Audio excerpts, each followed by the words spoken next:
김형익 목사님이 쓰신 우리가 하나님을 오해했다라는 책이 있는데요. 이 책을 보면 우리가 짓는 가장 근원적인 죄를 이렇게 설명합니다. 죄는 하나님께서 언제나 자신에게 최상의 것을 공급해 주신다는 것을 의심하는 것이다. 최선의 것을 허락하신다는 것을 의심하는 게 죄래요. 다시 말해서 선하신 하나님을 원천적으로 불신하는 것이다. 다시 말해서 하나님의 선하심을 의심하는 것에서 죄가 시작되었다는 거예요. 이분의 말처럼 창세기 3장에서 인류의 타락이 어떻게 시작되었습니까? 하나님에 대한 불신에서 시작되었어요. 뱀이 이렇게 꼬드겼잖아요. 하나님이 왜 선악과를 먹지 말라 하셨는지 아는가? 너희의 행복을 위해서가 아니다. 너희가 혹시 눈이 밝아져서 하나님과 같이 될까 걱정하시기 때문이다. 하나님은 절대로 좋은 것을 주실 분이 아니다 라는 거죠. 그렇습니다, 여러분. 하나님의 선하심을 의심하는 것, 이것이 죄의 시작이었어요. 이렇듯 우리의 마음에도 종종 하나님의 선하심에 대한 의심이 몰려올 때가 있습니다. 그러다 보면 우리의 신앙이 인과응보의 틀에 갇혀버려요. 하나님은 내가 하나님의 뜻에 순종할 때 사랑하시는 분이고, 그렇지 않으면 벌을 주시는 분이다. 인과응보. 여러분, 이런 생각에 갇히게 되면 하나님의 선하심이 들어올 틈이 없어요. 바로 이 지점이 제가 목회를 하면서 가장 안타깝게 여기는 부분입니다. 겉으로 볼 때는 아무런 문제가 없습니다. 주일에 빠지지 않고 예배를 드리고 다락방에도 성실히 참여하시고 맡겨진 직분도 또 사역도 훌륭하게 감당하시는 분들이 계세요. 그러면 보통 우리는 이런 분들을 향해서 정말 믿음이 좋으십니다 라고 칭찬을 합니다. 그런데 제가 종종 성도님들과 이런 대화를 나누다 보면 기쁨을 잃은 지 오래인 경우가 많아요.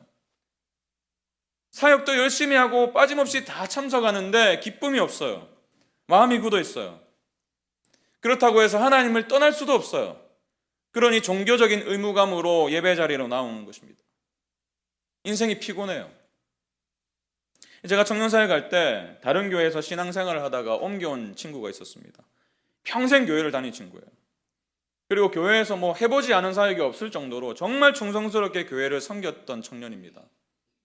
근데 제가 그 청년이 처음 왔을 때 예배 자리에 앉았는데요, 얼굴에 기쁨이 하나도 없어요. 찬양을 해도 기쁨이 없고.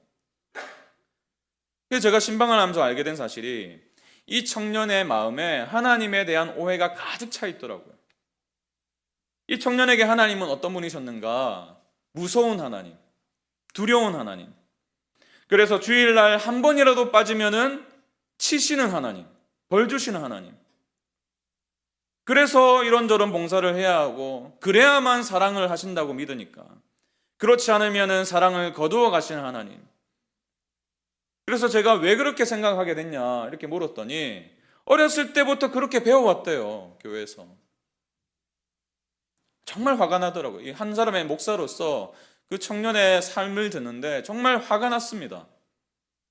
하나님은 그런 분이 아니신데 잘못된 가르침이 한 인생을 얼마나 신앙생활을 한다고 하면서도 기쁨을 잃게 만들었는지 거기에 분노가 치밀었어요.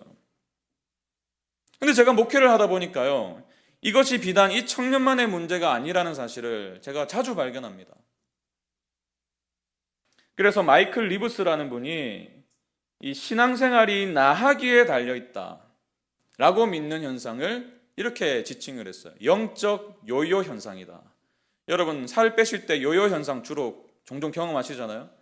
살이 빠졌는데 다시 조금 있으면 찌고 왔다 갔다 하는. 근데 우리 신앙에도 이런 요요 현상이 일어날 수 있다는 거예요. 나의 감정과 기분과 어떤 상태에 따라서 하나님의 사랑이 왔다 갔다 한다. 커졌다가도 줄었다가도. 얼마나 많은 분들이 이러한 영적 요요 현상으로 고통을 받고 있는지 몰라요. 그러니 하나님은 어떤 분이십니까? 뭘 하라, 교회 오면요 평안이 없어요. 뭘 계속 하래요. 이것도 하라 저것도 하라. 또 하지 말라는 거 왜 그래 많습니까? 하나님을 이렇게 생각해요. 뭘 하라는 분, 또 하지 말라는 분. 그러니까 하나님 생각하면 기쁘지가 않아요. 어떻게든 그 화가 나 있는 하나님을 언제든지 나를 치실 준비가 되는 하나님을 감동시켜야 되니까. 그러니까 예배 드리는데 기쁨이 없어요. 억지로 앉아 있는 거예요. 헌신과 봉사 열심히 하는데요, 기쁨이 없어요. 그 모든 동기가 뭐예요? 하나님을 사랑해서 내가 헌신하고 하나님을 너무나 기뻐해서 예배드리고, 이게 아니라 두려움 때문에. 여러분 혹시 어떠세요? 하나님을 이렇게 오해하고 있는 분이 혹시 계십니까? 하나님의 선하심을 오해해서 신앙생활의 기쁨을 잃어버리신 분이 혹시 계신가요? 예수를 믿는다는 것이 그저 이런저런 의무사항을 지켜나가는 것, 그렇게 되어버린 것은 아닙니까? 하나님의 사랑을 나하기에 달려있어 라고 믿으면서 어떻게든 하나님을 감동시키기 위해서, 그분을 기쁘시게 해드리기 위해서, 그렇지 않으면 사랑하지 않으실까봐 꾸역꾸역 예배당에 나오고 계신 것은 아닙니까? 이런 질문을 가지고 오늘 본문을 좀 살펴봤으면 좋겠어요. 사실 우리는 구약의 하나님과 신약의 하나님을 구분하는 경향이 있습니다. 구약의 하나님은 어떤 분이신가? 공의와 심판의 하나님이시고, 반면에 신약의 하나님은 사랑의 하나님이시다. 그 하나님의 성품을 이분적으로 생각하는 분들이 참 많으세요. 그래서 오늘 본문을 보면서도 이렇게 생각하기 쉬워요. 우리가 다루고 있는 이 사무엘하 18장에는 굉장히 중요한 사건 한 가지가 나오는데, 압살롬의 죽음을 그리고 있어요. 아버지 다윗에게 반역한 압살롬, 반역자이니까 그의 죽음이 마땅해요. 인과응보예요. 그래서 이렇게 생각할 수 있습니다. 맞아, 압살롬은 교만했지. 교만한 자의 최후는 죽음이야. 역시 하나님은 죄를 방치하지 않으시는 분이셔. 그러니 내가 겸손하게 살아야겠다.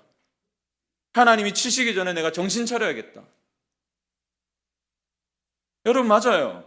틀린 말이 아니에요. 하나님은 공의의 하나님이십니다. 아멘? 공의의 하나님이세요. 악을 방치하지 않으세요. 근데 여러분, 우리가 그것을 하나님의 전부라고 생각하면 하나님을 크게 오해하고 있는 거예요. 하나님에 대한 오해는 복음에 대한 오해로 흘러갑니다. 복음에 대한 오해가 방치가 되면 결국 우리의 신앙 전체를 병들게 하는 거예요. 이런 면에서 오늘 본문은 우리가 흔히 가질 수 있는 하나님에 대한 오해, 이 오해가 빚은 결과가 무엇인지를 보여주고요. 또 동시에 우리를 향하신 하나님의 마음이 무엇인가, 그분의 본심이 무엇인가, 그것을 선명하게 보여주고 있습니다. 저는 오늘 이 말씀을 나누는 동안 여러분의 마음에 도사리고 있는 그 하나님의 선하심에 대한 오해가 벗겨졌으면 좋겠어요. 그분을 향한 불신이 결국 죄의 본질이라면, 그분의 선하심에 대한 그 의심이 죄의 시작이었다면 그 껍데기를 좀 벗어버렸으면 좋겠습니다. 그리고 그 죄의 능력을 이기신 복음의 실체를 발견하시기 바랍니다. 그래서 여러분의 신앙이 좀 기뻤으면 좋겠어요. 기쁨으로 좀 섬기고 기쁨으로 하나님 사랑하고. 그렇다면 무엇이 복음일까요? 이 질문 한 가지로 저는 말씀을 풀어가기 원합니다. 무엇이 복음일까? 복음이 아닌 것부터 한번 살펴봤으면 좋겠어요. 첫 번째 원리는요, 인과응보는 복음이 아니라는 거예요. 인과응보는 복음이 아니에요. 조금 전에 제가 말씀드린 것처럼 우리가 살펴볼 이 18장 전체는요, 압살롬의 최후를 기록하고 있습니다. 압살롬은 결국 요압의 손에 의해서 비참하게 생을 마감했어요. 그로 인해서 압살롬이 일으켰던 반역이 진압되었습니다. 다윗이 승리했어요. 좋은 일이죠. 그래서 중요한 소식통 역할을 감당했던 아히마아스가 요압에게 이렇게 요청한 겁니다. 19절 보세요. 사독의 아들 아히마아스가 이르되, 청하건대 내가 빨리 왕에게 가서 여호와께서 왕의 원수 갚아주신 소식을 전하게 하소서. 이 아히마아스의 말을 한번 들어보세요. 압살롬의 죽음을 어떻게 인식하고 있죠? 여호와께서 왕의 원수 갚아주신 소식. 그래요, 여러분. 압살롬은 다윗의 원수였어요. 그렇기 때문에 그 원수의 죽음은 굉장히 좋은 소식입니다. 기쁜 소식이에요. 그래서 여기서 이 소식을 전하게 하소서, 이 소식이란 단어 바사르는요, 이 히브리 성경을 헬라어로 번역한 70인역이라는 성경이 있습니다. 그 성경에서는 뭐라고 번역하려면 유앙겔리온이라고 번역했어요. 복음이에요. 우리가 잘 아는 기쁜 소식. 그런데 이 복음이란 단어가 오늘 18장에요, 굉장히 많이 나옵니다. 19절부터 31절 사이에 9번이나 기록되어 있어요. 기쁜 소식입니다. 복음입니다. 복음입니다. 당연하죠. 반역자가 죽었으니까요. 반역자가 죽었으니 기쁜 소식이죠. 정의가 실현되었으니 복음이에요. 맞아요. 인과응보, 권선징악, 결국 하나님의 공의가 실현되었기 때문에 당연히 기쁜 소식입니다.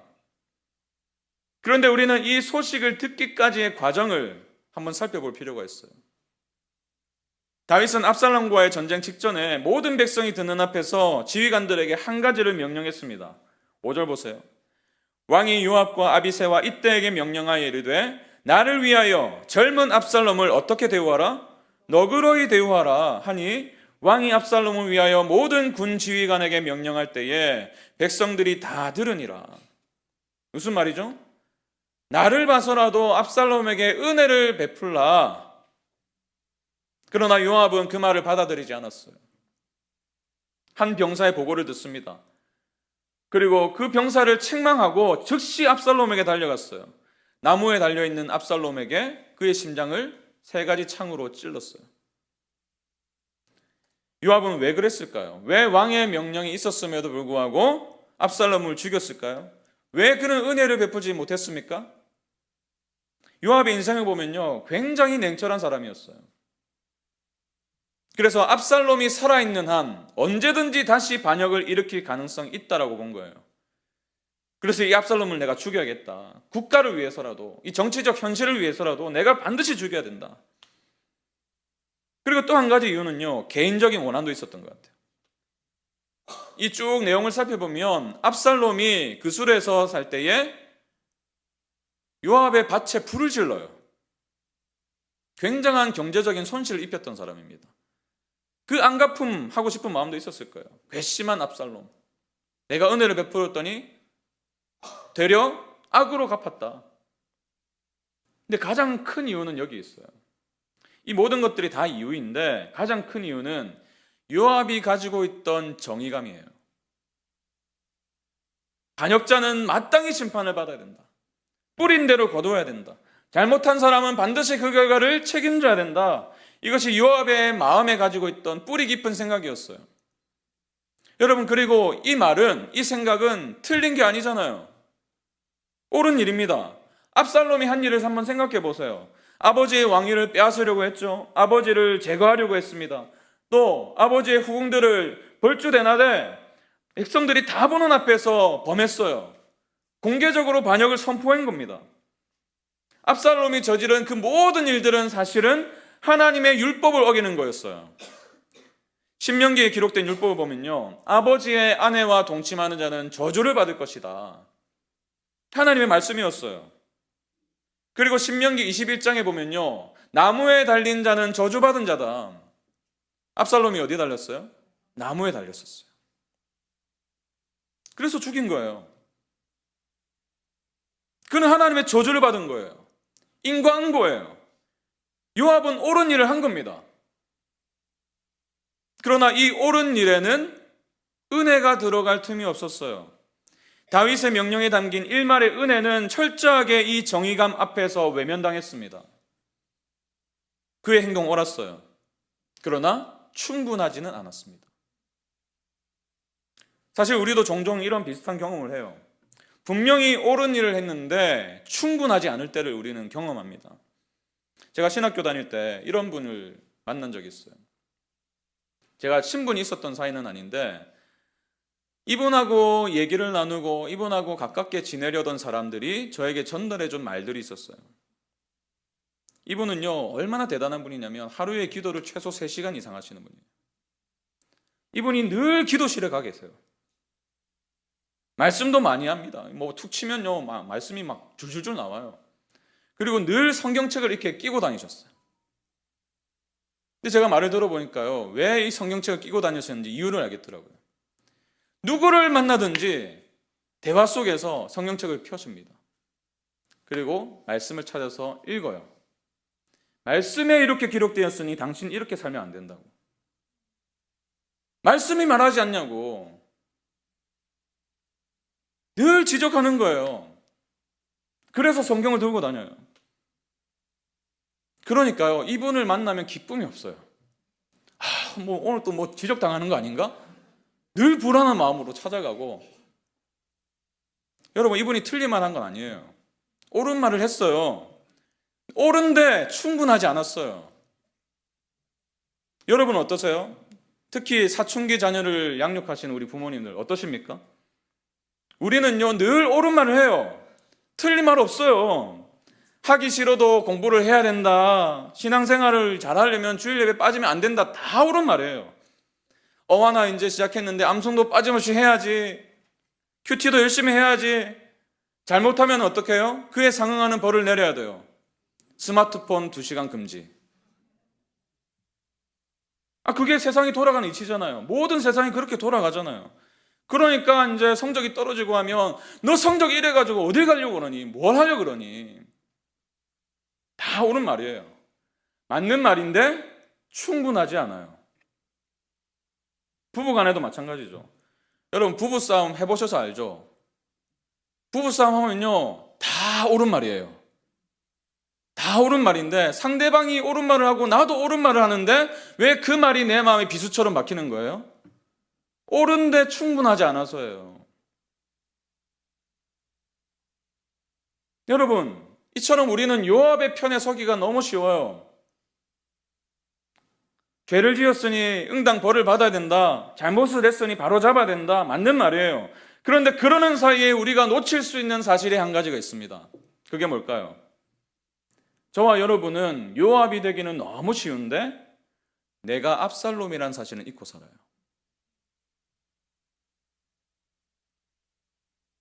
영국의 종교개혁자인 존 브래드포드 목사님이 자기의 신앙 때문에 이단으로 몰려가지고 감옥에 갇혔어요. 감옥 창문 밖으로 죄수들이 처형장을 끌려가는 모습을 봤대요. 근데 그분이 뭐라고 했는지 아세요? 하나님의 은혜가 아니라면 나도 마찬가지였을 것이다. 나도 죄인 중에 죄인이란 거예요. 요압은요 압살롬을 보면서 당연히 죽여야 될 자 그렇게 생각했습니다. 그러나 이 목사님은 그 압살롬이 달린 자리가 내 자리다라고 고백하고 있는 거예요.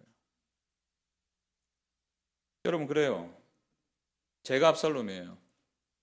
여러분이 압살롬입니다. 그러나 내가 압살롬이라는 사실을 잊고 살면 우리는 반드시 요압의 논리로 살아가게 돼요. 인과응보. 그러나 옳은 것으로 충분하다면 여러분 우리 중에 누가 살아남을 수 있을까요?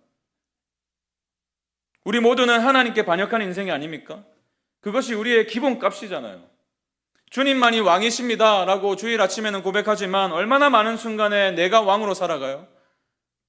우주의 왕이신 그분께 얼마나 많이 반역을 하며 살아갑니까? 내가 결정하고 내가 판단하고 내가 옳다고 여기는 일 다 행하면서 살아가잖아요. 과연 우리가 압살롬과 무엇이 다르단 말입니까? 요압의 논리대로라면 압살롬이 반역했기 때문에 마땅히 죽어야 된다. 죄를 지었기 때문에 반드시 벌해야 된다라고 한다면 우주의 왕이신 그분께 수시로 반역하는 우리는 어떠해야 됩니까? 여러분 요압이 놓친 게 뭐예요? 다윗의 명령 속에 담겨 있어요. 5절 다시 보십시오. 나를 위하여 젊은 압살롬을 너그러이 대우하라. 이게 요압이 놓친 거예요. 옳은 일을 했는데 충분하지 않은 이유가 여기에 있어요. 그는 은혜를 놓쳤어요. 은혜가 뭐죠? 받을 자격 없는 자에게 베푸는 호의가 은혜예요. 받을 자격이 있어서 베푸는 게 아니고 받을 자격 없는 자에게 베푸는 호의. 그게 은혜예요. 자신을 반역한 자를 향해서도 거두지 않는 아버지의 마음. 요압은 율법의 잣대에서는 굉장히 완벽했던 자이지만 그랬기 때문에 은혜의 앞으로는 한 발자국도 나아갈 수가 없었어요. 여러분, 인과응보가 우리가 듣게 될 마지막 말이라면 그것은 우리에게 전혀 기쁜 소식이 될 수 없습니다. 복음은 인과응보가 아니에요. 그러면 무엇입니까? 무엇이 복음일까요? 오늘 본문을 보시면요, 사랑과 공의의 만남이 복음이라는 사실을 발견합니다. 공의만 있는 게 아니고 사랑만 있는 게 아니고 사랑과 공의가 만나야 돼요. 압살롬의 죽음에 대한 반응이 두 가지였습니다. 인과응보의 원칙대로라면 예루살렘 성문에서는 승전가가 울려 퍼졌어야만 했어요. 그리고 다윗은 반역자 압살롬을 처단한 요압에게 훈장을 달아주어야 마땅했습니다. 그러나 성경은 또 다른 반응을 분명하게 기록하고 있어요. 압살롬이 죽었다는 소식을 들은 다윗의 반응을 한번 보십시오. 33절입니다. 왕의 마음이 심히 아파 문 위층으로 올라가서 우니라. 그가 올라갈 때에 말하기를 내 아들 압살롬아, 내 아들, 내 아들 압살롬아, 차라리 내가 너를 대신하여 죽었다면 압살롬 내 아들아, 내 아들아 하였더라. 이 한 절에 내 아들이라는 호칭이 5번이나 반복되고 있어요. 내 아들아, 내 아들아. 다윗이 얼마나 고통스럽게 절규하고 있는지를 말하고 있는 거예요. 아들의 이름을 부르고 또 부르고 또 부르고. 우리도 경험하잖아요. 사랑하는 가족을 잃게 되면 다른 말이 필요 없잖아요. 그 애통하는 마음을 가지고 이름만 부르게 되는 것 아닙니까? 아이고 어머니 어머니. 근데 여러분, 지금 다윗이 애통하고 있는 그 대상이 누구입니까? 자신을 죽이려 한 반역자예요. 왕권을 빼앗고 나라를 어지럽힌 반역자입니다.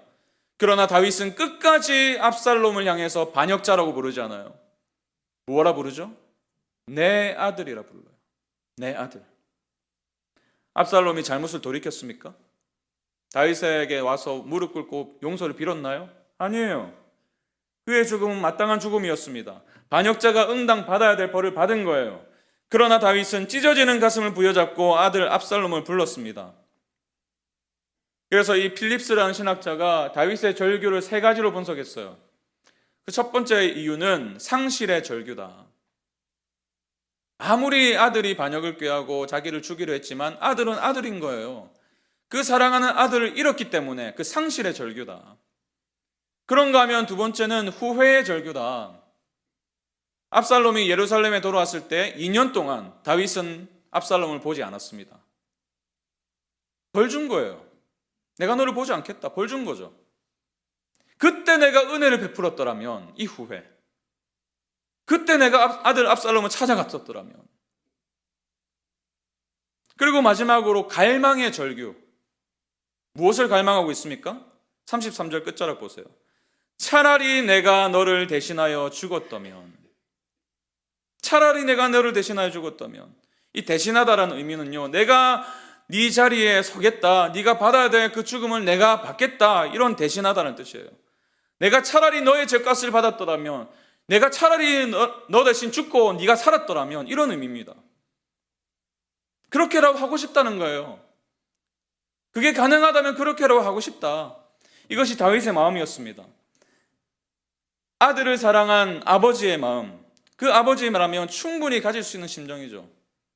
저는 이 구절을 묵상하면서요, 우리 둘째가 많이 떠올랐어요. 우리 둘째가 처음으로 수술대 위에 올랐을 때가 언젠지 아세요? 태어난 지 37일째 되던 날이에요. 50일도 안 된 갓난아기가 어른이 눕는 수술대 위에 올라갔어요. 제가 이제 아이를 안고 수술실 문 앞까지 갔어요.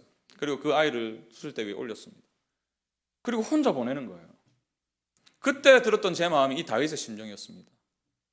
그렇게 기도가 절로 되더라고요. 하나님, 만약에 제가 아들이 가지고 있는 장애를 가지고 있으면 차라리 죽겠습니다.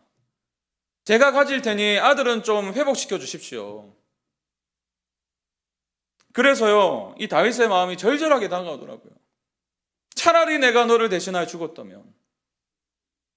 근데 여러분, 다윗은 아들을 대신해서 죽을 수 없었어요.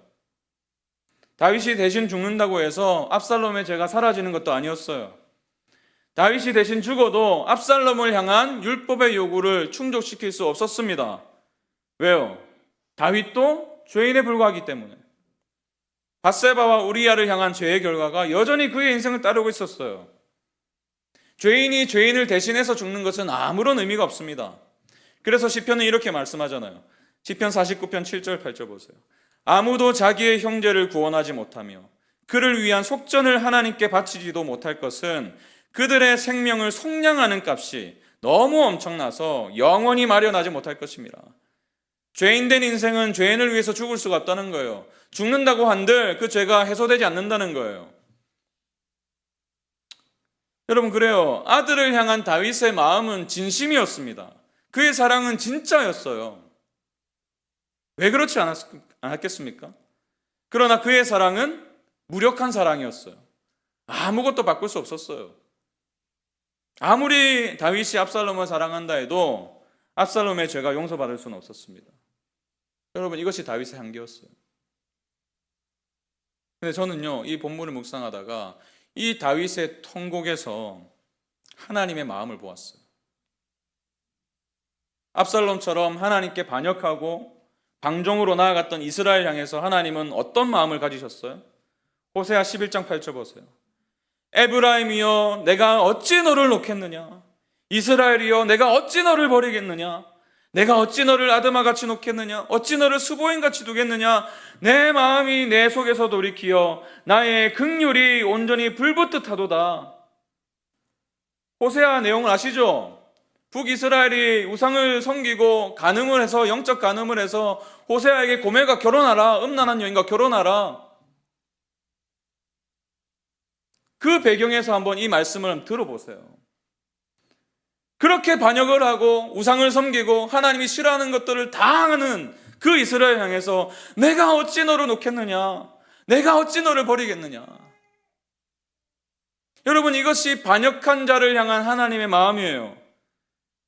그러나 다윗과 하나님 사이에 결정적인 차이가 있어요. 다윗은 대신 죽길 바랐지만, 아들을 위해 대신 죽길 바랐지만 그럴 수 없었습니다. 그러나 하나님은 반역한 저와 여러분을 대신해서 죽으셨어요. 로마서 5장 8절, 우리가 아직 죄인 되었을 때에 그리스도께서 우리를 위하여 죽으심으로 하나님께서 우리에 대한 자기의 사랑을 확증하셨느니라. 여러분 보십니까? 우리가 아직 죄인 되었을 때예요. 우리가 용서를 구할 때, 신앙생활 열심히 할 때, 누구보다 말씀 많이 읽을 때가 아니에요. 우리가 아직 죄인 되었을 때 하나님이신 그리스도께서 당신을 위해서 대신 죽으셨어요. 저를 위해 대신 죽으셨어요. 다윗은 할 수 없었던 그 일을 하나님은 마침내 이루셨습니다. 공의만으로도 또 사랑만으로도 해결할 수 없었던 그 일을 하나님은 십자가에서 이루어 주셨어요. 공의와 사랑이 만난 그 십자가를 통해서 저와 여러분이 살게 된 줄로 믿습니다. 여러분, 압살롬은 나무에 달려 죽었어요. 나무에 달린 자는 앞서 말씀드린 것처럼 하나님께 저주를 받은 자예요. 압살롬의 죽음은 인과응보예요. 자신의 죄로 인해서 저주받아 죽은 거예요. 그런데 갈라디아서 3장 13절은 죄 없으신 주님이 우리의 죄로 인해 저주받아 죽은 자가 되었다고 선언합니다. 그리스도께서 우리를 위하여 저주를 받은 바 되사 율법의 저주에서 우리를 속량하셨나니 기록된 바 나무에 달린 자마다 저주 아래에 있는 자라 하였습니다. 압살롬이 죽은 것은 그가 저주받아 마땅했기 때문입니다. 그러나 옳은 일이지만 충분하지 않았어요. 반면에 다윗은 압살롬을 사랑했습니다. 그러나 그는 아들을 대신해서 죽을 수는 없었습니다. 공의만으로는 충분하지 않아요. 그렇다고 사랑만으로도 충분하지 않습니다. 그래서 예수님이 오신 거예요. 그래서 그분이 죽으신 거예요. 그분이 죽으신 이유는 자신의 죄 때문이 아니라 저와 여러분이 저주받아 마땅한 자였기 때문이에요.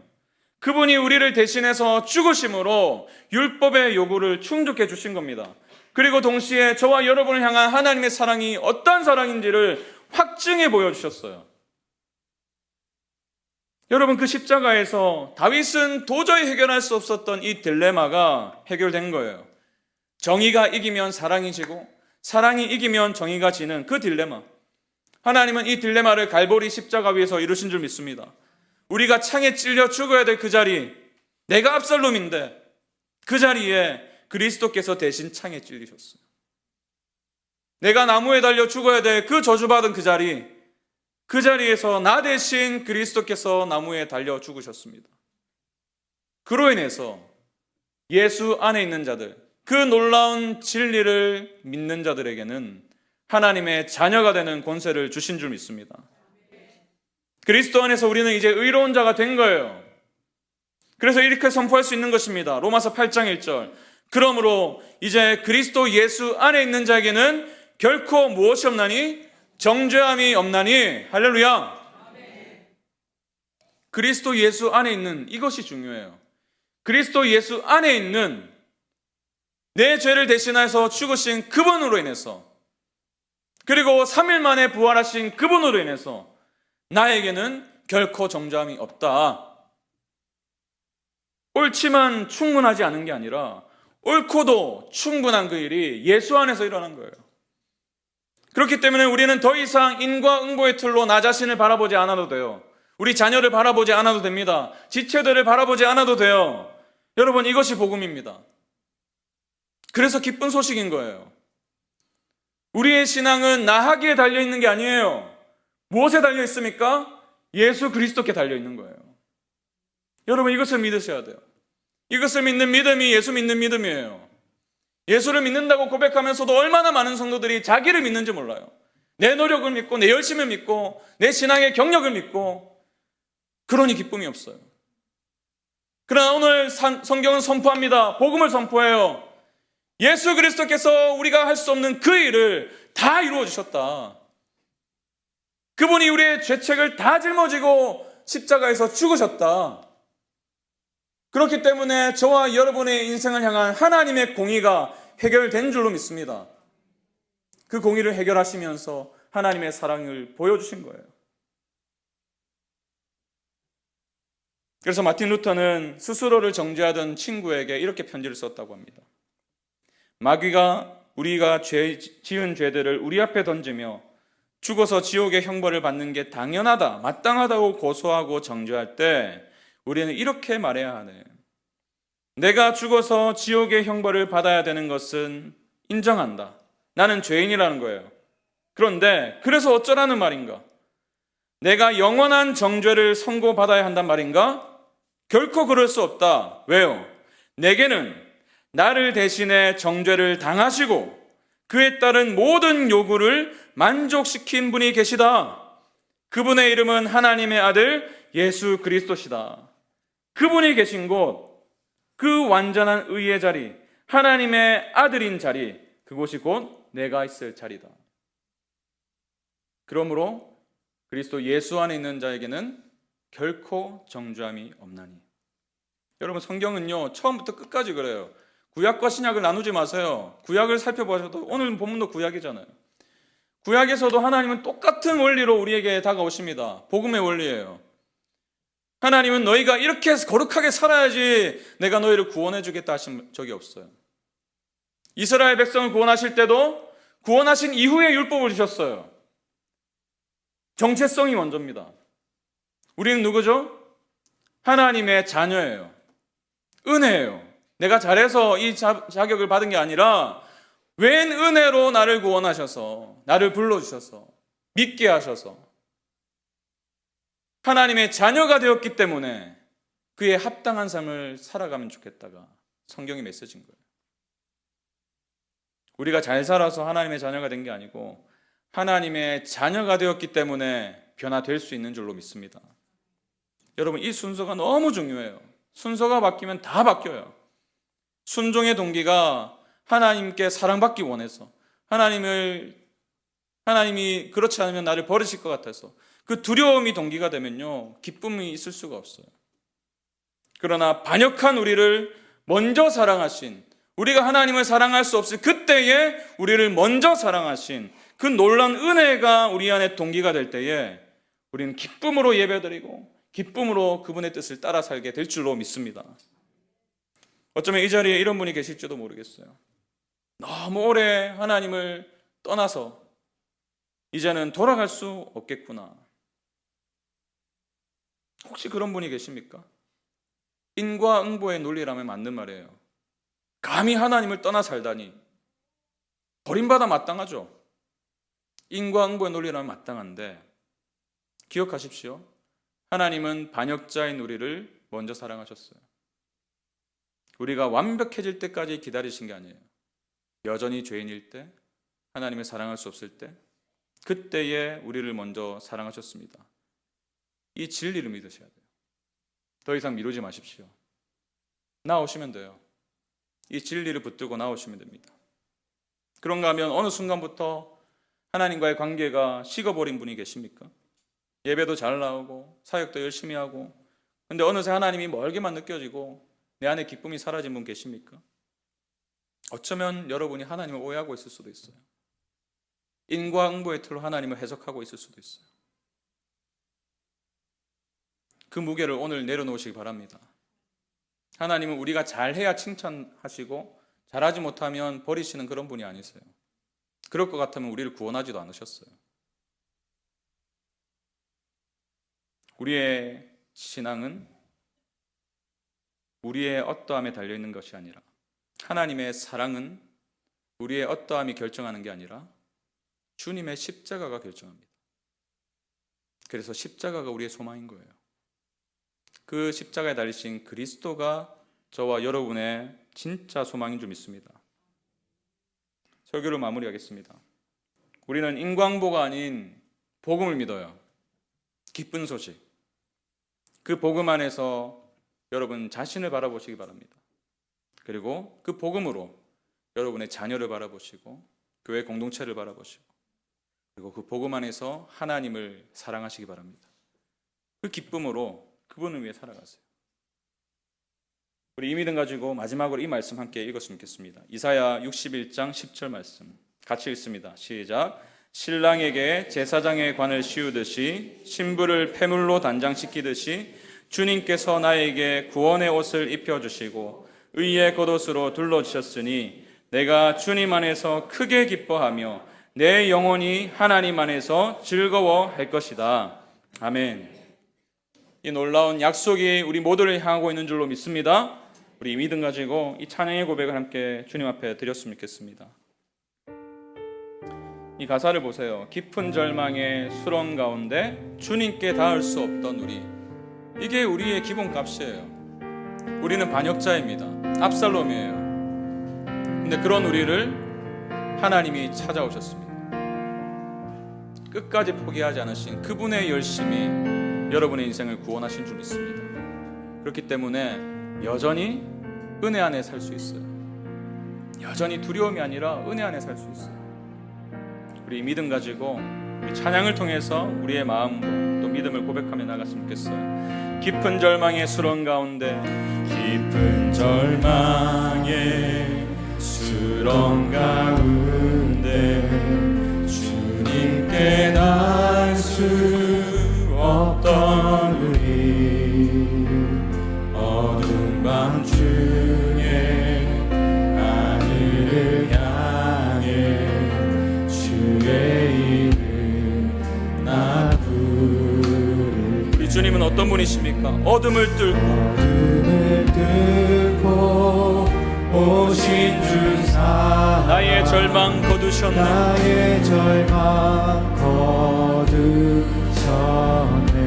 주님의 공로 다 이루셨네. 주님의 공로 다 이루셨네. 그래서 주 예수 나의 산소망, 나의 산소망. 우리 2절로 고백합시다. 그 누가 주의 자비를 다하라. 그 누가 주의 자비를 다하라. 한없는 은혜 증량할까. 영광을 떠나 이 땅에 오신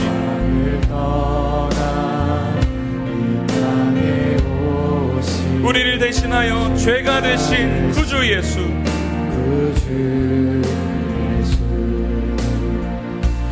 주의 십자가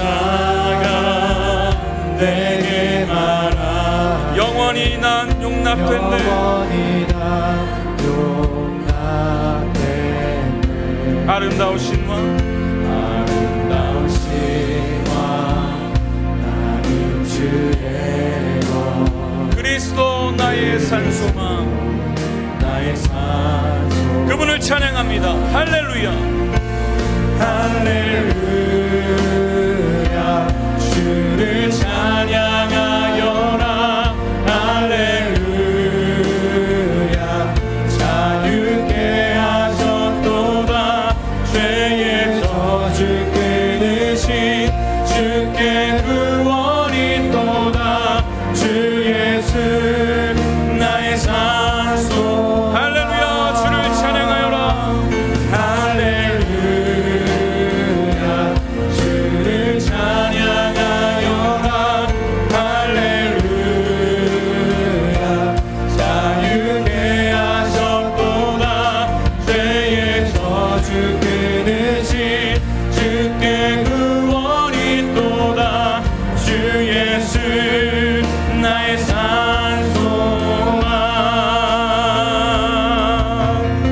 된 아침 어느 된 아침 장사된 봄에 부활의 복음 시작됐네.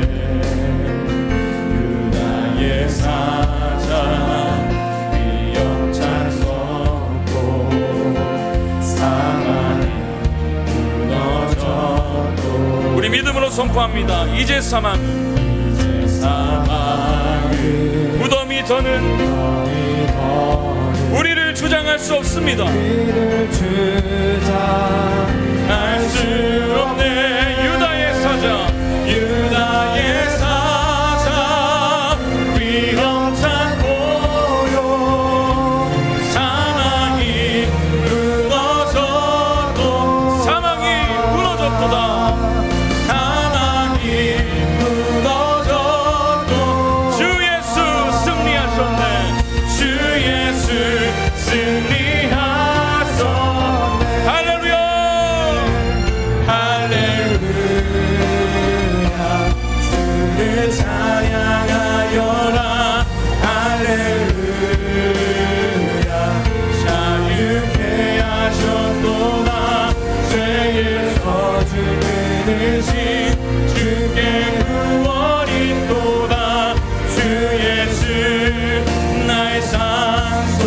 할렐루야. 주를 찬양하여라. 할렐루야 우리를 대신하여 저주받아 죽으신 주님, 나무에 달려 죽으신 주님을 찬양합니다. 그로 인해 우리가 하나님의 자녀가 되게 하신 놀라운 은혜를 찬양합니다. 저주 끊으신 주께 구원이 또다. 주 예수 나의 산소망. 그리스도 나의 산소망. 그리스도 나의 산소. 당신은 나의 산소망. 당신은 나의 산소망.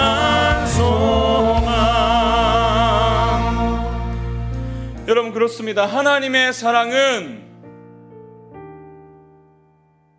우리 하기에 달려있지 않아요. 그랬다면 우리가 십자가에 달렸을 거예요. 구원받을 수 없어요. 왜요? 오늘도 우리는 하나님께 반역하니까요. 내일도 그럴걸요. 온전히 주님을 따른다는 게 얼마나 어려운지 우리가 잘 알잖아요. 수시로 생각으로 반역하고 행동으로 반역하고. 그런 우리를 인과응보대로 대하셨다면요, 이 자리에 살아있을 사람 아무도 없어요.